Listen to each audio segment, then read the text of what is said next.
7.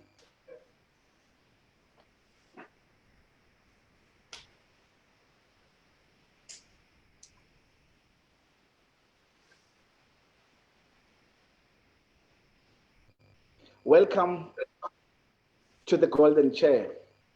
Welcome to the Golden Chair, a place of empowerment, a place where your life will never be the same again.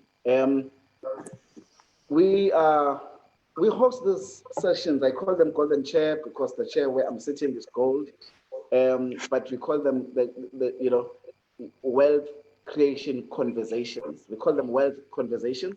The whole intention of the Golden Chair is to basically empower our viewers, particularly Black people, to see beyond government, to see opportunities beyond government, to see opportunities in the fuel retail space like we did last week, to see opportunities in the property space like we're doing this week, to see opportunities in the education space like we are doing today. So basically, over the next few months, we are going to be looking at various sectors, private sector, predominantly the private sector, to look at opportunities. Because what is making, some, people and leaders within the various political movements and political parties to hawk into positions, even beyond the terms, is basically because of the resources. So we're saying, but if we expand beyond government,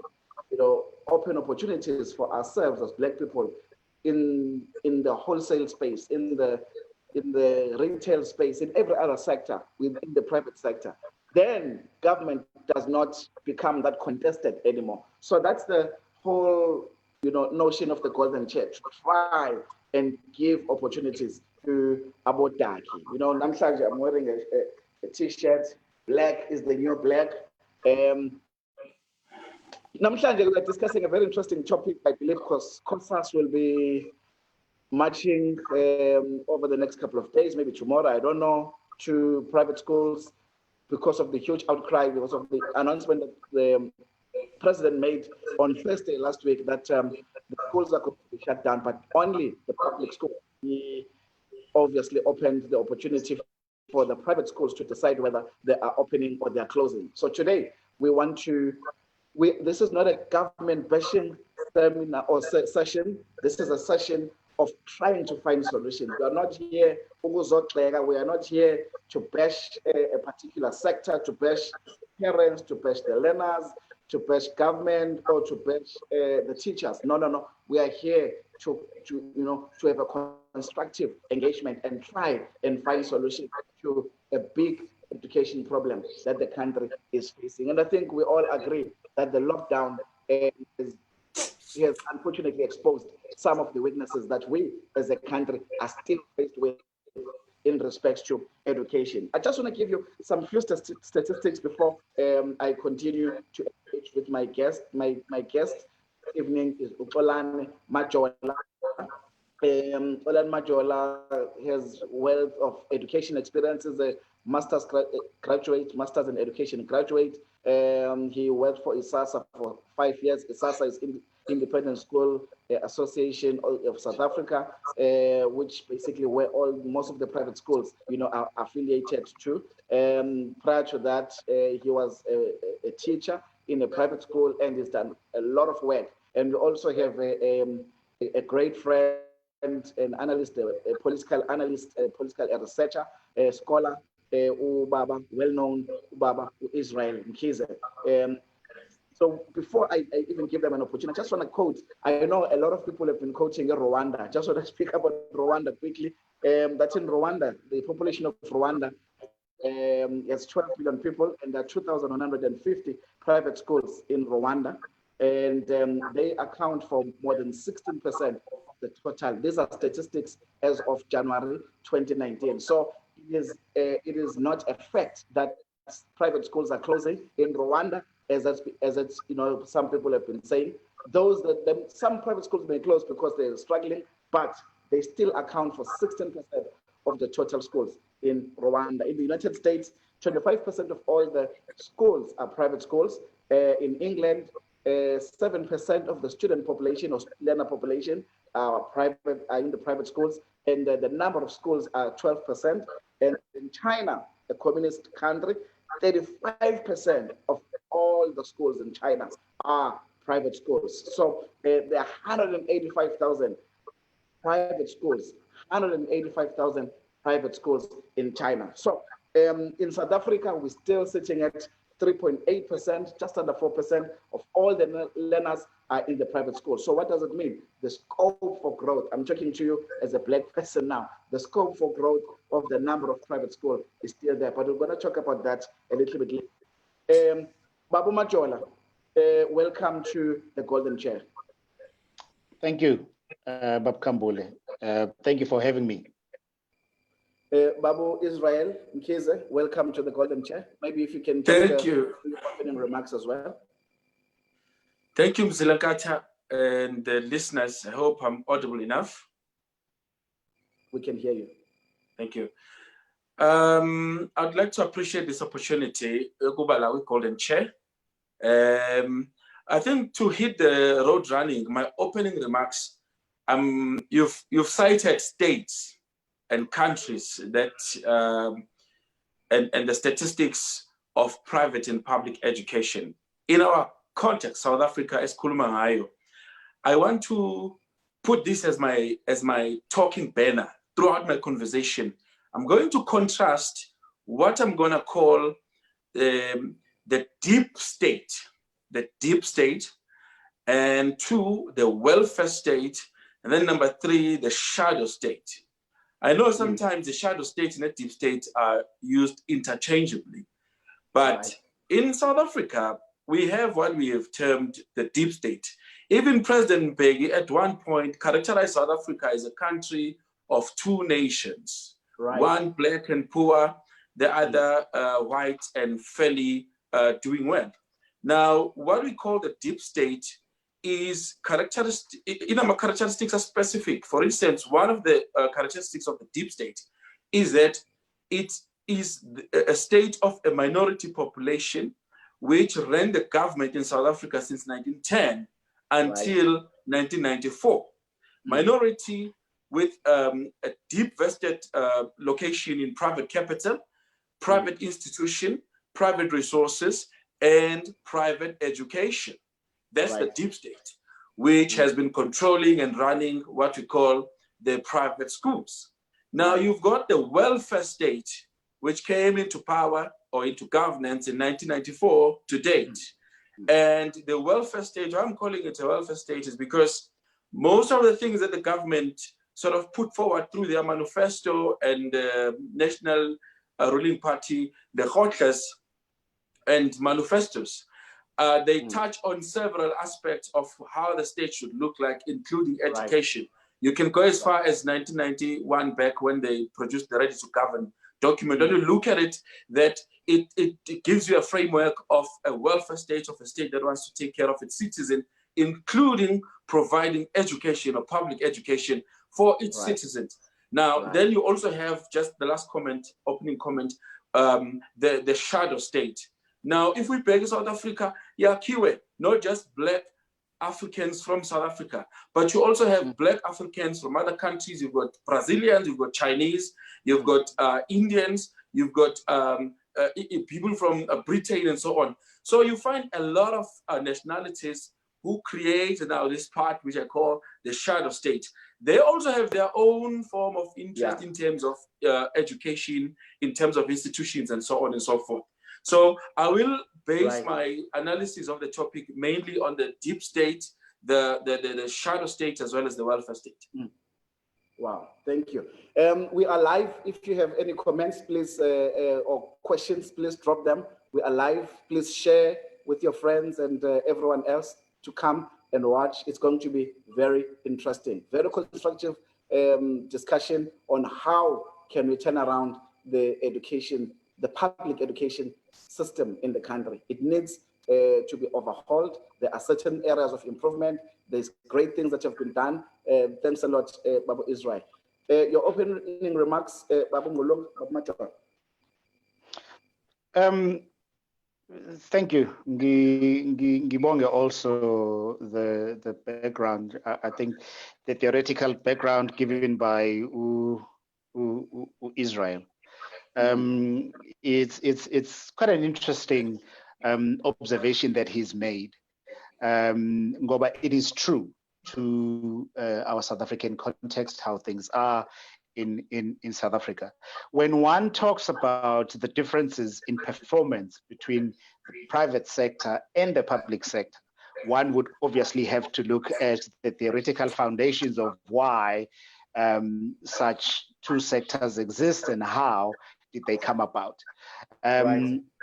And so one, I think in having this discussion acknowledges, because I wouldn't be here defending something that is so obvious to everybody who's out there, which there are definitely differences between the two sectors, whether we are talking health or whether we are talking education, because there is almost even a tendency that if it's private, then it is likely going to be majority white. And if it's public, then it's then majority black. And there is even a perception that private seems to be doing far better than public. In this case, education. Because I want to contextualize this. People look at education results of private schools, and they say, wow, there are great things happening in private schools, wada. And then public, maybe our results not really the same. And they forget, Umam Angie, for instance, she has to manage 10 million kids plus in the public sector, as opposed to Mklampe 500,000 maximum kids in the private sector. So in terms of former quantities, they don't even begin to compare. So Mautasama results abantu who are small in number, and you compare them to abantu abaningi, right? But who are under-resourced. Then those two things, we must compare apples with apples. So Mina, my understanding is that there are historical constraints that are holding back Ilenduza, the public sector, in one way or the other, whether one looks at the human resources, physical resources, and obviously the large quantities, the large numbers that the state is dealing with. So my view is very pragmatic. I mean, I'm speaking as an implementer, right? Yeah. I look at what theories are out there, what policies are out there, and then one works from that point of view. I look at what the Constitution says, because that's the law of the land that we have at the moment. So everything we do, we base it on the Constitution. It's not out of my own constructions. No, one cannot construct Ilenduza, a Constitution. So whatever that one looks at in terms of performance, then you definitely need to understand first where South Africa is and how did we get there, and what sort of principles, whether they are economic or social, that we are following.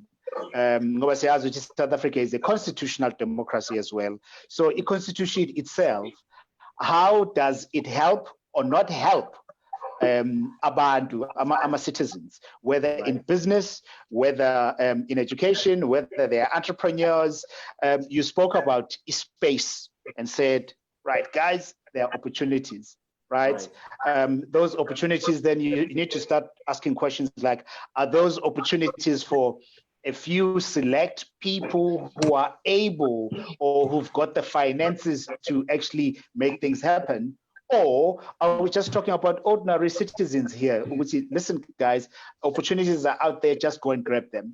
And then you need to start looking at the nature of those opportunities and the nature of the people that are actually at the receiving end of those opportunities. What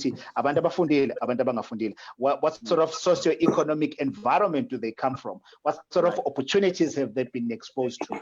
Because sometimes, what's good for you may not necessarily be good for me, because you'll find that in between us, although we're black, there are huge socio-economic differences that exist amongst ourselves. So in talking about a private education space as well as a public education space, one is fully conversant, and I think with an open and basic understanding of where things are. For instance, like myself, so I think maybe I want to sort of like contextualize it like that. And then whichever direction we take, it will be on the basis of Uti. One is not coming here representing that person or that person. No, for me, it's just talking about issues as we experience them. Great. Let's get into it, guys. What are the challenges that the teachers in the public schools, particularly the public schools, not your former Model C, but the typical, public schools in the rural areas as well as the townships? What is a teacher currently facing? What are the challenges that they're facing in the meantime? Babu Israel. Yes, thank you. Uma singa njengoba bengishilo umzilankathi nabalaleli ukuthi ngizostika kule comparison of a deep state, of a welfare state, and also a shadow state. Or teach about the public sector within the welfare state. One of the problems about beginning at an abstract level are the policy issues. Uguti, what do we want to produce out of a school? So that takes it down, Uguti, policy education takes it down to the curriculum development. Uguti, how do we design curriculum? Does the training of the teacher correlate with the development of the curriculum to be taken to izingane? And number two, uma sikhuluma ngothisha wanamhlanje, obviously tisha namhlanje ubhekene the global pandemic, which is the COVID. Right. I want to bring that while in Putuma and just say, education sector, it falls under what we call the social cluster. Yeah. And the social cluster is your health, your education, your social development. Those are the so-called forefront soldiers who are facing COVID, where it's at a human contact. Yeah. Now, with following up obviously on the reports, you're talking your central command, your presidential reports, as reaction is based on what the president presented to say the schools in the welfare state are going to be open, and the schools, they're going to be closed from tomorrow until the 4th, and the schools in the deep states are not going to be. So, the question of the socio-economic status of the learner. Because one of the things the president asked Tintile, the whole question of are the kids in terms of health, in terms of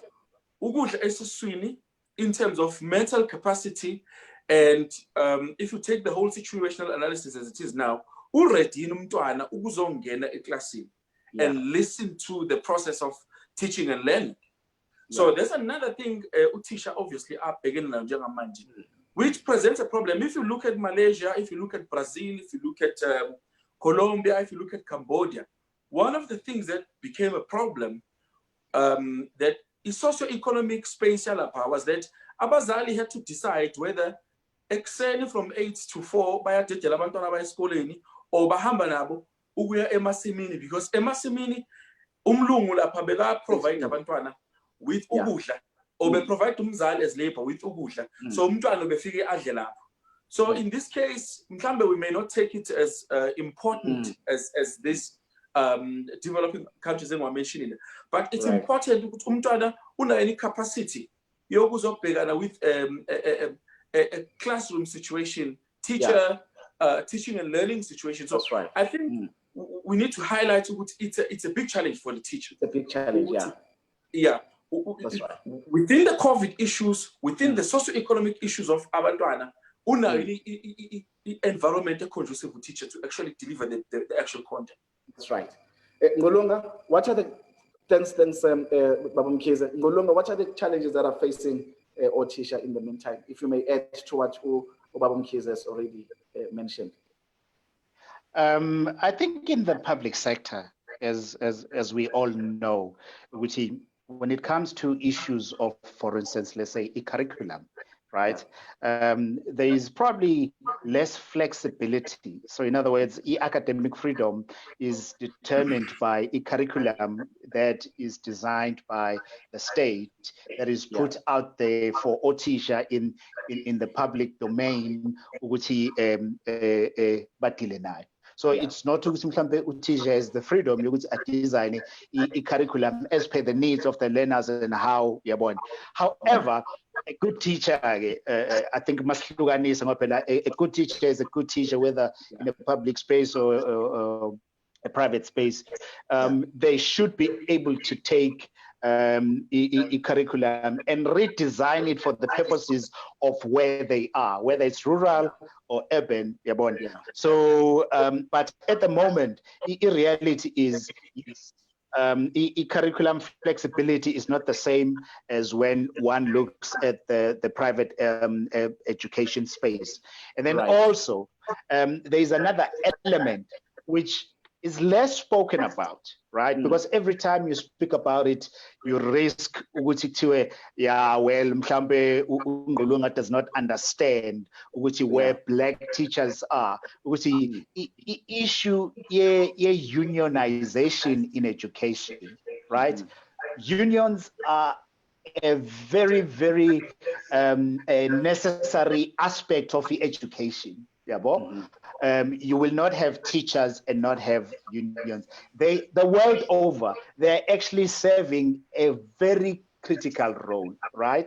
So manje, the biggest challenge is for each state, which is look at role unions, which is positive, by the way, right? As opposed to a role state, because each state itself also has got duties and responsibilities in line with the curriculum. So those two sometimes they clash, and so I think there's a challenge there where the education department, together with the stakeholders, including the unions, they would have to renegotiate certain aspects of their relationship. Because, for instance, Bob Kambule, unions will say, indaba yokuregulator abahloli eklasini asithandi ngoba isuke isikhumbuze our terrible experience as teachers in the past during apartheid. Umhloli was somebody who just come in and, you know what I mean? Now, your education department itself, they need to revisit, I think, iroli abahloli as well, in line with the legitimate concerns the union, Uguti. Somewhere, somehow, that top-down approach to Utisha is actually not empowering to Utisha. That's why there is always that importance of my unions with Abekona. So they are intersectoral issues that need to be revisited. I think that's one of the challenges. The big question is, how do we do that? Let me just give you some interesting, I've forgotten the names of the school, Mlazi, but there are schools that have consistently, I think Zwelbanzi being one of them, and a few others, they've consistently been getting 100%. I think Oakwin is also one of them. I don't remember the name of the school, but there are quite a few schools, I think two, Mlazi, not Umlazi district, but Umlazi as a township. Now, but then you find other schools, Mlazi, Matric getting 25, 23%. Okay? I know the focus should not be on Matric. Let's not get into that debate. The focus should be developing the child from all the way from R to Matric. I know the focus in South Africa is on Matric, but let's use it. Let's use the only measure that that excites us as a country, which is Matric. Now you find MLAS, socio-economic conditions are the same, but the one school gets 100% consistently. If you know about Mshongo, got 98% last year, 100% in 2018, etc. So they've been consistently getting over 90%. There are MLAS, same socio-economic conditions. Why? I'm struggling. In my head, if we're talking socio-economic issues, Mshongo will tell you that in his school, he's got 200 and something or 300 and something matrics, 60 to 70 per class. So all the challenges that other schools are facing, a school that has achieved 30% pass is facing the same challenges as it's facing, but there's something that is, what is the role of leadership in education? Babu Karazan. Thank you so much for those stats, Mzilankata. Nobabu Ngulunga khona izinto ezi-interesting asithintayo of a very good role played by our unions. I want to bring in, responding to the question of the role of leadership. Yeah. I want to bring in a voice that would probably differ with some of the sentiments as well, Professor Jansen. Jansen has been actually agitating against a removal of some of our traditional structures, which would include organized bargaining unions, if you will. Not saying he's correct. Yeah. He also includes issues of indaba bahloli to redefine the role and perhaps labeling them as coaches. Right. And also looking at the track record of each coach, coaches and mentors who would mentor principals, because it boils down to two things as far as he would present his argument. It boils down really to the culture as embedded by leadership itself. That's right. How, as you are correctly saying, you may find that there's a context with common socio-economic conditions. That's right. They produce 100%, whereas in the same context, same socio-economic conditions, then it boils down to leadership, which imbues a certain culture within the process of pedagogy.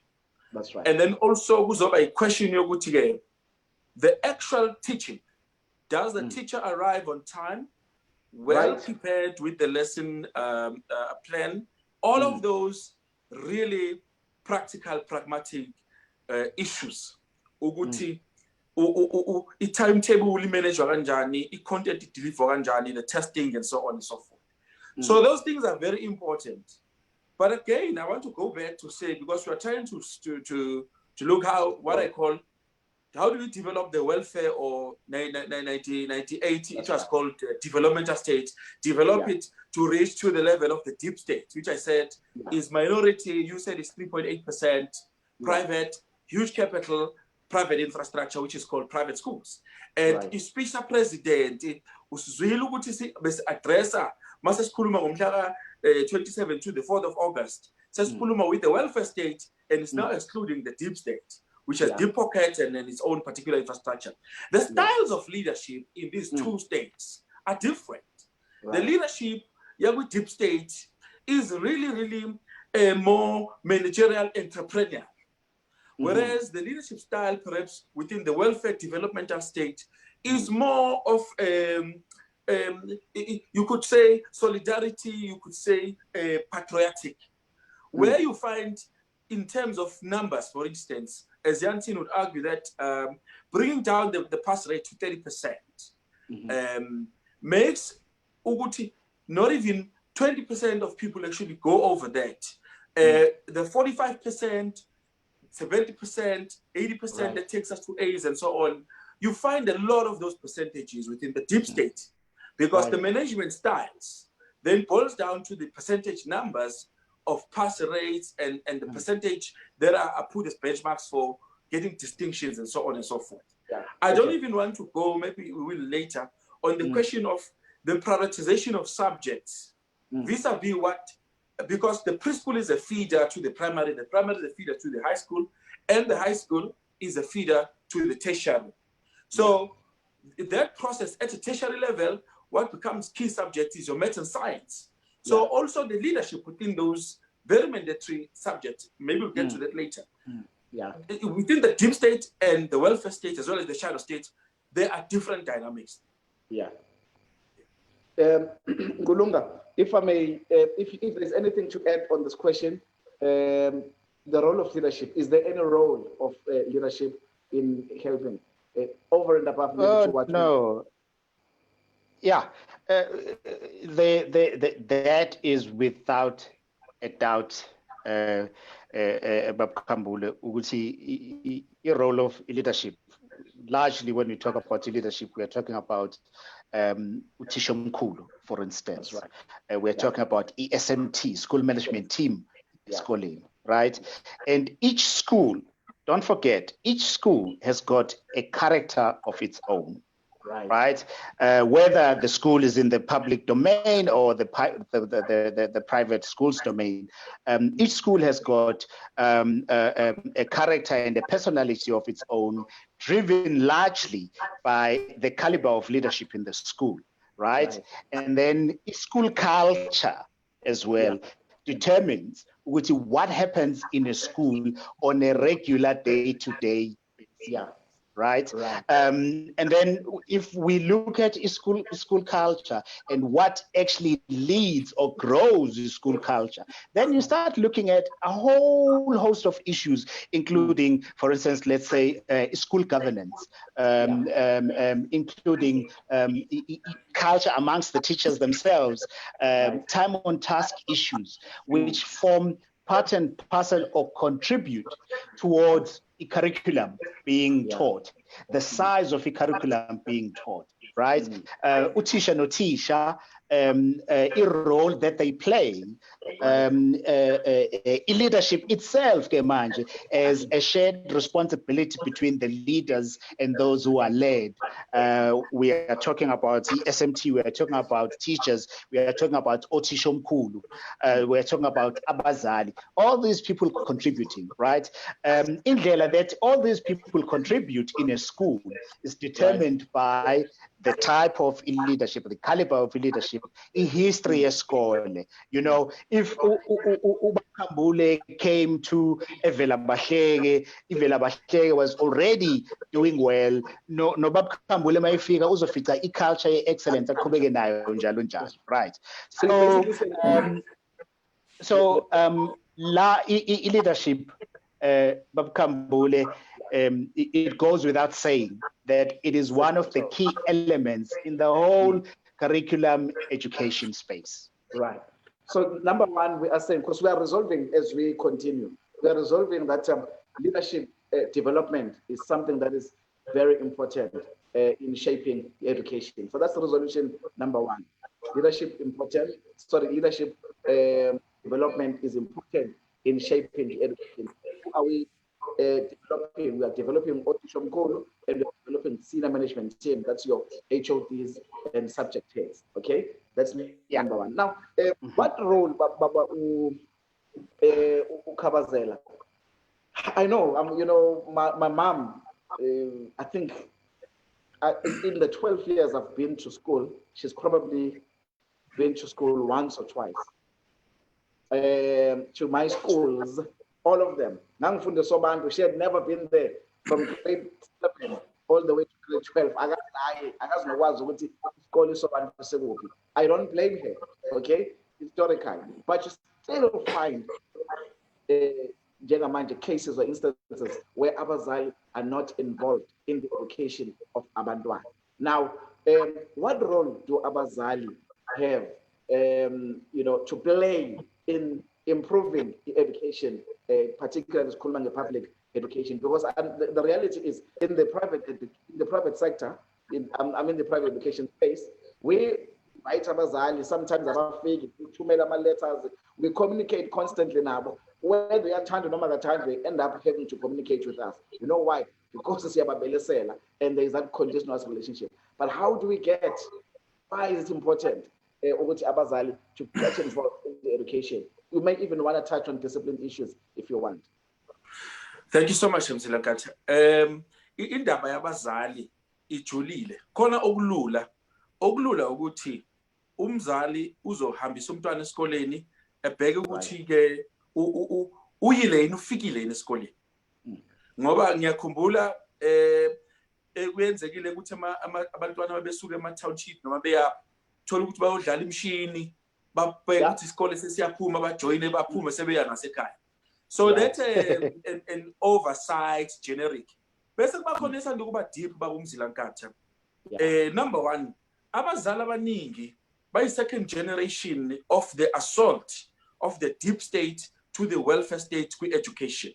That's right. Umungatata discourse as produced o Hector Peterson. It was a confrontation of the deep state education imposing tools of learning which is Afrikaans, to the welfare underground. That's right. Now, at the time, Black people as a majority, they didn't even have state power. So, inkulu ijulile indaba. Now, uma uqhubeka nayo, uthola ukuthi ke abazali bayadinga ukulashwa. Mhlambe sebenzisa ama-tools afana nabo Paulo Freire. Ama-tools afana nabo Frantz Fanon. Ama-tools afana nabo Stephen Bantu-Biko. Ukuhila i-psychology yomzali ne-position ye-attitude yakhe lo operator kwi-welfare state. Uthola ukuthi abazali abakwi-welfare state, or what we call public schools, unomntana either ofunda la kwi-public school or omunye ufunda kwi-system ye-deep state, which is ama-private schools. Uthola ukuthi akanayo i-capacity yokumlekelela pedagogically or ngokwezemfundo umntwana okuwo wokuthula ama-systems, either the private welfare state education or kwi-deep state private sector education. I-content umzali akakwazi ukuthi ngizomqala lo mntwana ngimsiza nge-maths ngoba you find ukuthi umntwana ufunde kakhulu in terms of the subject matter then umzali leyo nto ivele kuphi, ivele manje nge-lockdown la sekuthiwa khona ake senzeni i-home education. Uhlala ucabanga ukuthi le ntwana ngizoyiqala ngalaphi nge-maths ngoba kudala ngayigcina lelo khuzana le science ngizoyiqala ngalaphi. You find ukuthi i-content gap and the pedagogical gap between umzali nomntwana is very wide.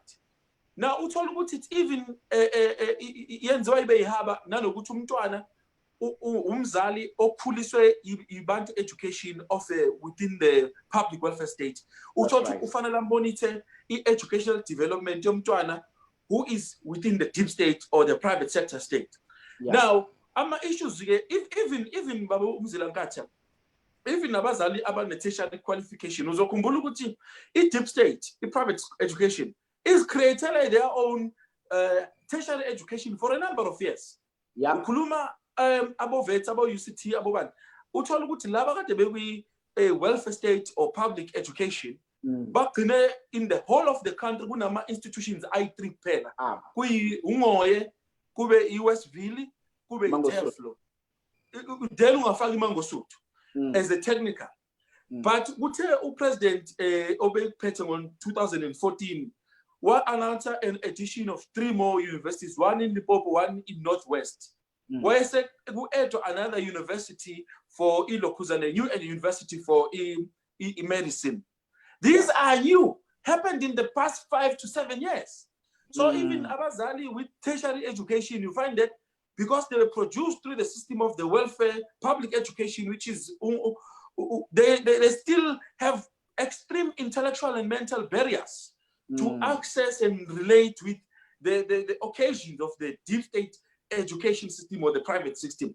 So barriers in terms of imposing education, but it's important that as part of the parenting package, like the developing countries I once mentioned, about Cambodia, about Colombia, Brazil, they have at some point went as far as incentivizing our parents, which for umntwana to decrease the dropout from grade 1 to matric, the more you grades, we can even compensate a family with a certain support. And we give 1,000 to a family to encourage umntwana so that they don't have to drop out to go and say, "Nyo supporter umndeni." So it's a bit easy, but it's complex at the same time. Thank you, Jonas. Thanks a lot. Parental involvement, Baba Majola. Before Baba Majola, if you have any questions, Lalele Kaya or Mugel, please drop them here. Or any comments, we'd love to hear from you. We can see Gunabo, Spamanda, Guno Pume, Guno Zanele, Sanelem Charles, Piwanene. Pumem Joacha, Sabelo, Kongwane, Spanintuli, Undura, Edim, Sawiwa, Mfundis, Wiasa, Sabelo Mutra Sandile, where there's so many Tayons, Sandile Nobe, Minentankosi, we all see you, Mfundis, see him, Mfundis, Uzulu, Madam Joacha. There's so many of you that you are watching. We can see all of you. If you've got any questions, please drop your questions. Got comments, please would like to hear your comments. Our discussion this evening is the gap between how do we close the gap between the private education and public education. The first resolution or the first solution that has been put into the table is that there has to be leadership development in the schools, for the principals and the senior management team, so that they are able to lead better. Provide leadership, then the curriculum will be delivered in a particular way, and they will therefore establish a particular culture within the school. Now we are on the second question, which is parental involvement, and Babu Ngunezi has just given us a beautiful input on that one. Ngulunga, in 2 minutes, what is your view on parental involvement, particularly to the learners, Lawa, in the public schools? Right. Role yomzali in a child does not necessarily also depend. Umzali is in the private sector or the public sector. Umzali. Because in the private sector, a classical example is ingane mhlambe, let's say eqhamuka ekhaya where kunemali kodwa mhlambe izinga lemfundo not as much. Right, but ikhona imali. Leyo ngane probably goes to a Michael House or a Hilton, but educational experience ekhaya then has an impact. Leyo ngane leyo. There is a friend of mine who's actually studying Black kids in private schools, right? Nama challenges that sometimes they have. Right? Not because they're being discriminated against by a system, no. Simply because sometimes ikhaya oqhamuka kulona, for instance, linama values athizeni that are completely different to ikhaya of child B. You find ukuthi child B, mabefunda ngama, mangabe befunda ngama, let's say ama pyramids, bazohamba as a family by Egypt, for a holiday. And then besuthi ngala ukhabazela ekhaya ufunda exactly in the same school, and at home they have exactly the kind of money that would allow them to go there, but they don't, because kuba ukhabazela yena he could spend the time doing something else, mhlambe ibhekela amatekisi akhe or something of that sort. So that research I'm watching closely from a friend of mine who is doing, because i-argument yakhe uthi the educational values that are carried by abazali, whether banemali noma abanayo, it determines sometimes how far a certain child would go. You would find ingane where no matter mhlambe imali abanayo but bafunda 3 bursary, but because they value e-education, the child goes into that space and he kills it. So ngala thina abazali sikhule, unfortunately sikhule in a time where uthisha was the most important person. Yabo, ufundile mina ngifundile, so umuntu owaziyo uthisha. Sikhule kuleyo culture where ingane maye esikoleni, that was the most important thing for abazali, not ukuthi yena as such abe sesikoleni, because one of the things that sometimes private schools do, and various mhlambe former model schools ukuthi they run ama meeting abo during the weekdays, for instance, yabo. And yet ingane zabantwana abamnyama or zabazali abamnyama, abazali uphuma emsebenzini ekhaya ngo-5 ekuseni emsebenzini, abuye ekhaya ngo-6 ntambama, yabo. And yet thina we run ama meetings during the weekdays and not over the weekends, and there is absolutely no reason why those meetings are not run over the weekends. So parental involvement, it requires re-education yabazali in terms of their responsibilities, and also for schools, any school, because it could also be a public school, any school to now have abazali in mind when they plan, so that if our meetings are not getting 100% attendance during weekdays, then you change that into our weekends where everybody is available. I would prioritize rugby on a Saturday, and therefore they'll rather have a meeting on a Wednesday, as opposed to Babu Mkhize being unable to come on a Wednesday, but he can come on a Saturday. So parental involvement, I think, in the public space, in terms of empowering abazali about their duties and responsibilities. Yeah.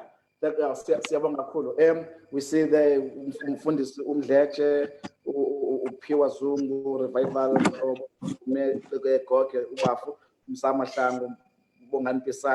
There's so many of you, Ubaba Magwaza, etc., etc. But I want to take a couple of comments with the capacity of the capacity of parents to their kids, as well as resources, their home environment, is a critical factor in as far as educational success of a child is concerned. Ubaba Magwaza, I know him.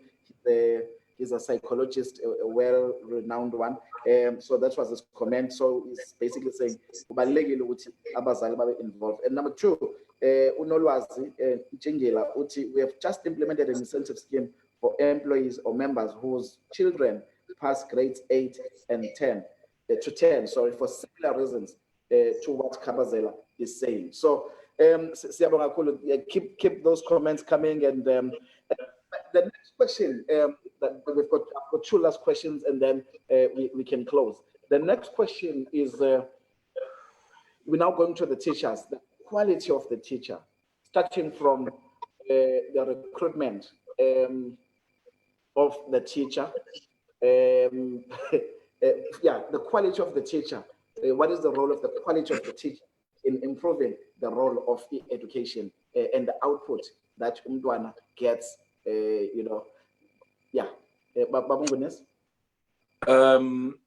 It's a very powerful question, Babum Zlakacha. The quality of a teacher. I think teaching is a very noble. Njengoba ngolunga esho kahle ukuthi othisha abekho abantu esibathanda nesibathathela phezulu njengothisha. Angimazi umuntu ngisho ngathi ukulipha izinga mangihlangana nomema umemfuke ngifundisa ugrade 1 ngisho ngathiwa nginama nginani ngijabula ngife because ngivele ngibuyele lapha eklasini ukuthi awu nangu umema ngifundisa ukubhala u-R.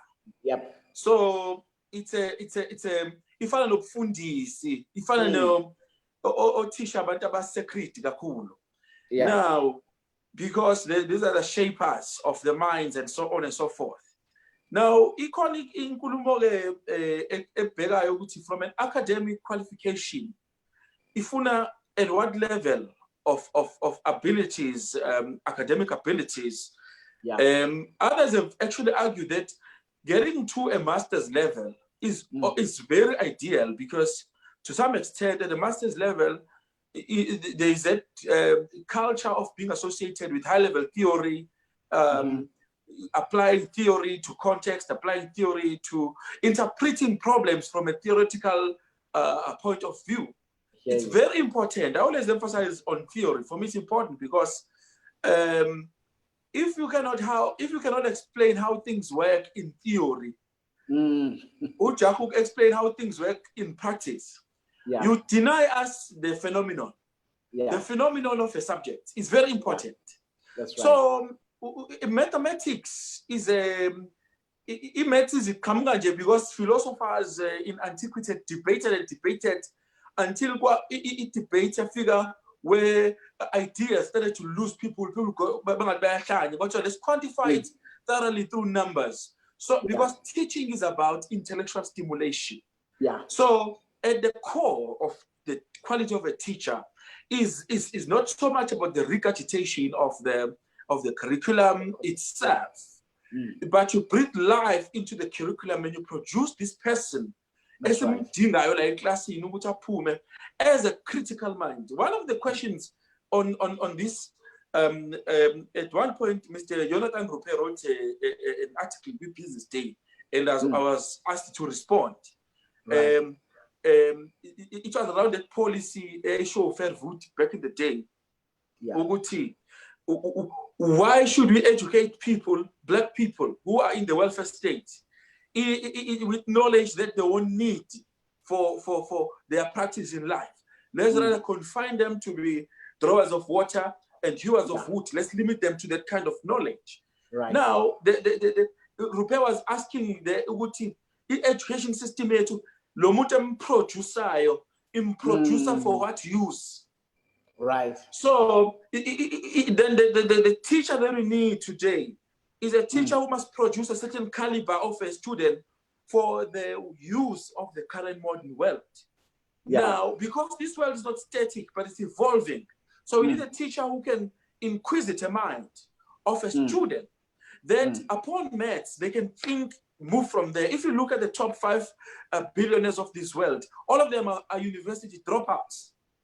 Because the teacher taught them the basic fundamentals, then their mind became explorative, that they ended up founding and discovering the Silicon Valley, which is your ICT high-tech space. So that's the kind of a thing we need.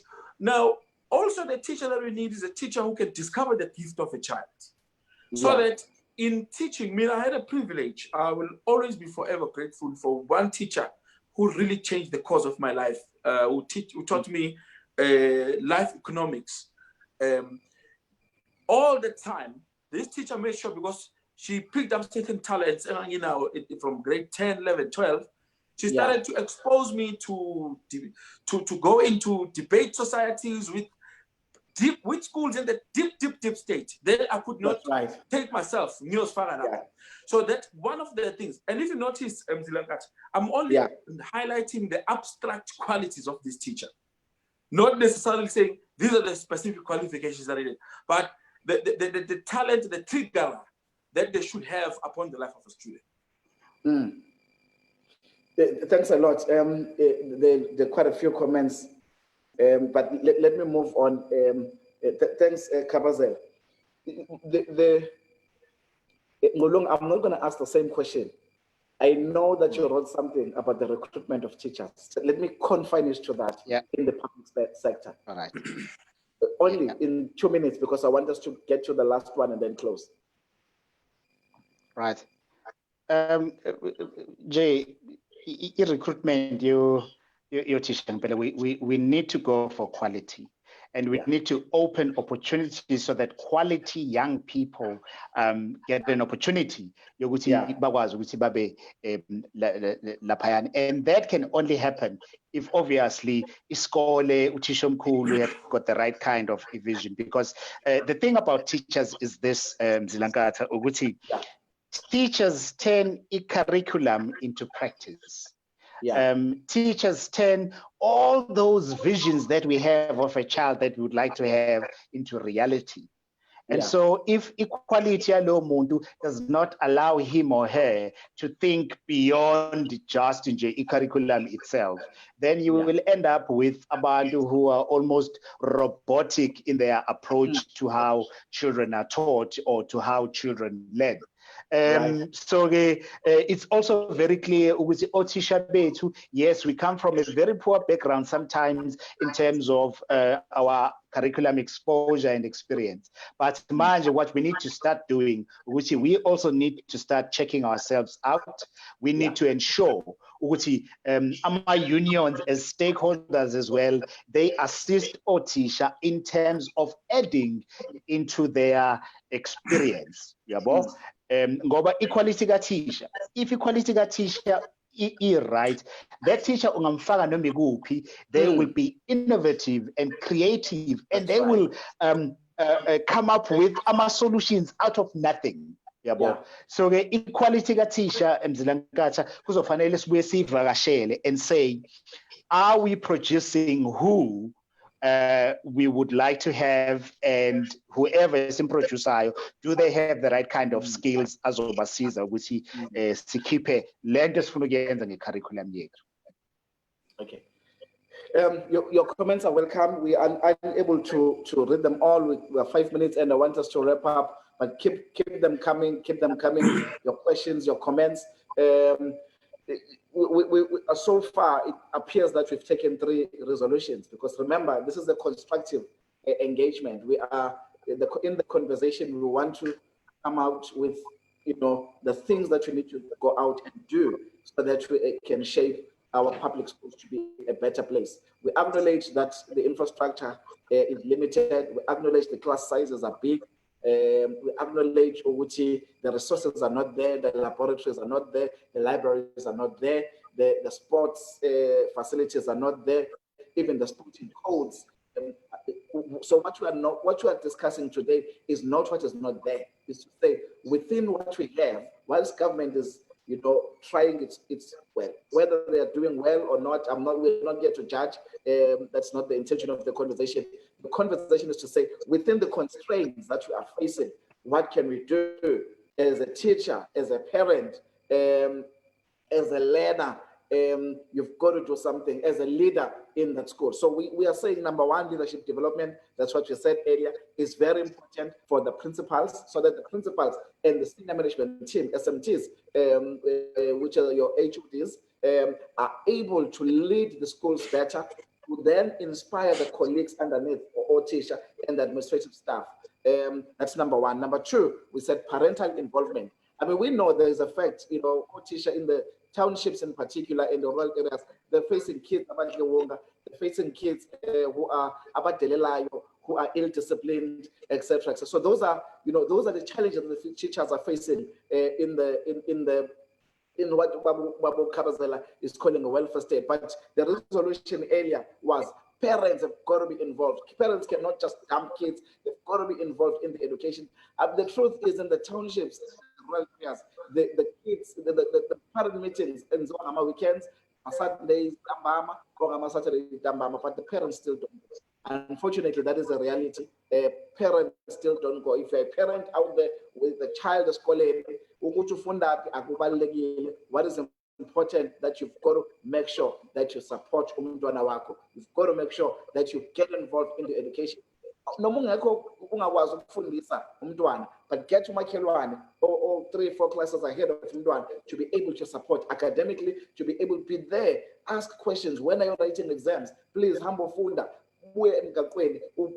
So parental involvement is beyond money. It's not for the private schools only, but it is also for everyone. Now, my last question, and then number three, with a different quality of teacher that we need, that is going to inspire, that will inspire and draw knowledge, as well as Kabazela was saying, and draw knowledge child and inspire the child to reach their potential. As we're about to close, Babu Kabazela, 3 things in addition to what you've just said now that we have not mentioned, that you think within the constraints, we understand we can't have everything at this moment. Within the constraints we are facing tomorrow, if we were to be given an opportunity to be, to go to a particular school and say we are doing a turnaround, what would you do?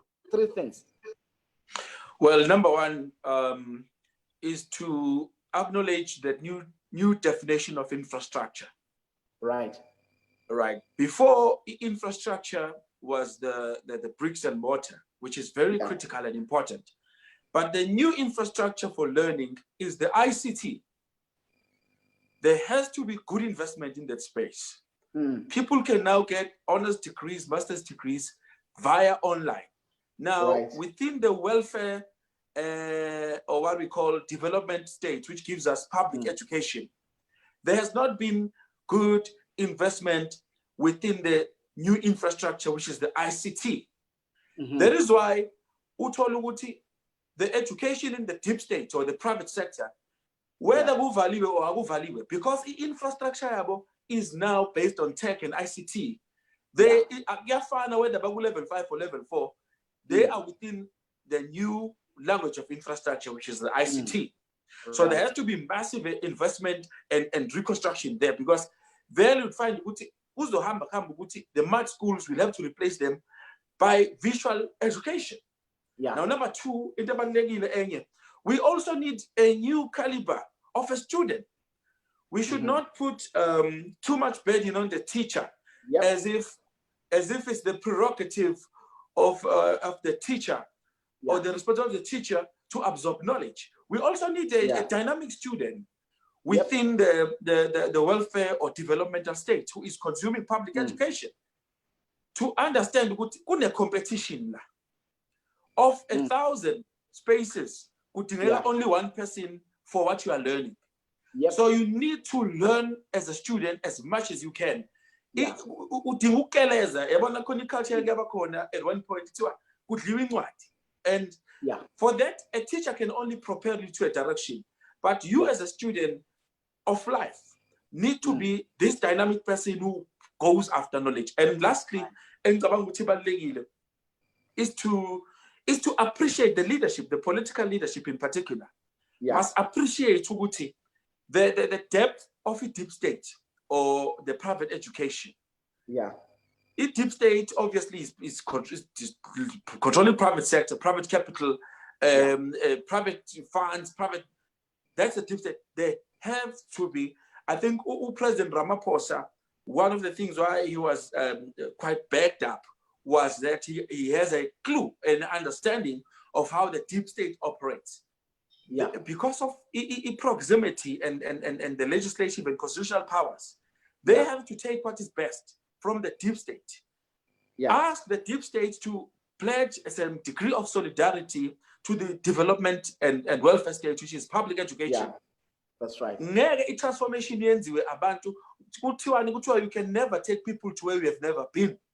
Yeah. We need the private school, the private sector, the deep state to come and be an agent of the transformation of the public sector. Kabazel, I want to wrap up. Unfortunately, Baba Ungolonga got cut off. Let's not worry about him because I know that Mele are somewhere else as well at 6 o'clock. So I think that we're not even going to try and reconnect him again. In conclusion, we said we need a good leadership development program that is going to assist our equally. We said parental involvement is important. Number 3, a teacher who's going to inspire kids. I mean, someone, the comment, but on Saibon, someone was saying it's very difficult to be, thank you, Mr. Mkhize. A teacher must be able to, sorry, Ulondi Msimang is saying lack of support from school leadership and lack of resources can really kill the passion of newly qualified teachers. They leave university with so much passion and ideas, then they get to school, they can't even get something as simple as a chart paper. It's a sad reality, and then was saying, let's comment on organized labor. I think Baba Magwaza says avoid namhlanje ngenxa yesikhathi avoid ngenxa yesikhathi. But so number 3, we're saying a different teacher who's going to be able to inspire the Umtwana. Number 4, then a partnership between the private sector, which is the point we've just raised now, school, the public schools, and then we need a dynamic learner who is inspired. And again, it's everyone's effort. It's not just the effort of Utisha Pela and the principal Pela. It's the teacher, it's the parent, it's the learner, it's the senior management in the school, and everyone pulling together, and the society, and the governance of the school, government body, and the labor unions and the organized labor or the unions, all pulling towards ensuring that we change the budget of education, we change the landscape. And you also add that which infrastructure is something that is important. Yeah, you want to add your final remarks? No, I wanted to say, Mzilankata, we as the new infrastructure which is in Ibegi as another resolution, because in lockdown is forced to migrate into the digital platform. Obviously, in Jongoba see and lock down, there's a rollout now of 5G, which tells us precisely what the world is migrating to the digital space. So this dynamic teacher, this dynamic student, this dynamic leader are going to meet on the new ground.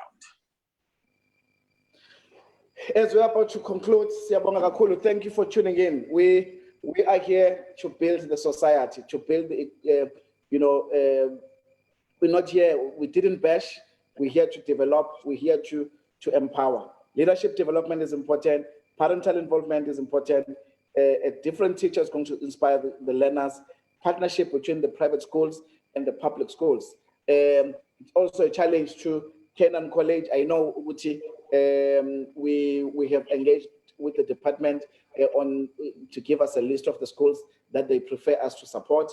We actually want to support 4 MLAZI. That's the resolution we took as the management of the EdInvest, that in every area where we are going to support at least a minimum of 4 schools in the Lapo, either it's in a township or if it's in the suburb, which will be in the nearby township. But it's got to be 4 schools minimum. I hope other private schools will also do the same. I think it's one of the discussions we should have with ISASA, and then a dynamic learner who's keen to get involved, and the new infrastructure, not just the physical building being the first one, adequately resourcing the schools, with our libraries and all the resources, like Usis was saying, something like a chat, all the consumables are working, but also the IT infrastructure is also. I don't think we're going to get there tomorrow. It's a long-term process, but guess what? If we start tomorrow, would have made a huge difference. We need to take a long-term view and say, over the next 10 years, we cannot have much schools. Over the next 10 years, we cannot have a school without IT infrastructure. Over the next 10 years, starting from 2020 to 2030, we can have a 2030 goal where we say we're empowering teachers, we're empowering learners, we're empowering parents, so that we get this new education into the fold. It is possible. I've seen it. I've seen parents and I've seen schools in other townships as well. I've got friends who own private schools in other townships, Atteridgeville, except they have done wonderful in Eastern Cape. The 100% black, not even one white or any other race, 100% black. Guess what? Parents are able to get involved in the education. It's all about the leadership. Your final words, sir. Well, thank you so much, Zilankatha. I just wish to stress how competitive the knowledge space is. Kunephepha lakulafundwa uPresident Mbeki eStellenbosch ekhuluma nge-democratization of knowledge. And he went on to analyze all the categories of the demarcation of knowledge, how knowledge is contested, how it's coded, and all of that. It's important for us who are in the welfare developmental stage, or public education as we call it, to lead ourselves to acquire knowledge even that belongs or that's demarcated out of our reach within the deep state, so that we can go and compete efficiently with them. And then that will assist us to some degree to do a strong dent on the inequalities in South Africa, because what has perpetuated and reproduced inequality in South Africa are these deep-seated dynamics of the deep state and the welfare or developmental state. So once we can take upon ourselves initiatives to say, we are going to go for all forms of demarcated knowledges and go to acquire them for themselves so that we become competitive and lessen down inequality in our country, we would have done ourselves a great job. Kabazela, thanks a lot for your time, Mfowethu. Great input. We also thank Ubaba Ngolunga, Xolani Majola, who also had to run to the other show at 6 o'clock, which is hosting. Please tune into the show about 8 minutes ago.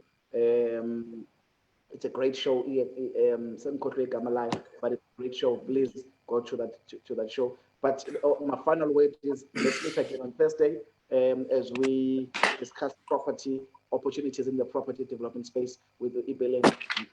God bless you. We love you. Thank you for tuning in to the Golden Chair. Amen.